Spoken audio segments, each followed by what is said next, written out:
ఈ వీడియోలో కనిపిస్తున్న ఈ మదర్ డాగ్ వచ్చి మా షాప్ దగ్గర ఉంటుందండి. ఇది స్ట్రీట్లోనే దీని లైఫ్ అంతా గడిచిపోయింది. దీనికైతే ఇంకా ఇది మదర్ డాగ్ అనమాట. దీనికి పిల్లలు ఉన్నాయి.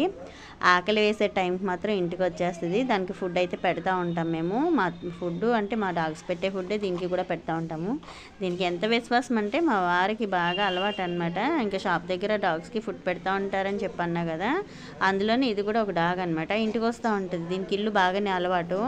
ఫుడ్ పెడితే మా వారి కోసం వెతుక్కుంటుంది.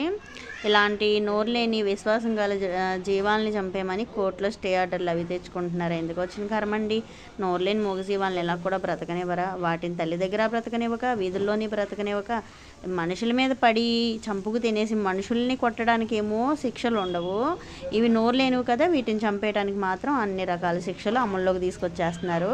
ఒకటి గుర్తుపెట్టుకోండి, నోరు లేని మూగజీవాన్ని హింసిస్తే దానికి మించిన పాపం మరొకటి ఉండదు. జన్మ జన్మలకే ఉసురు తగులుతుందండి.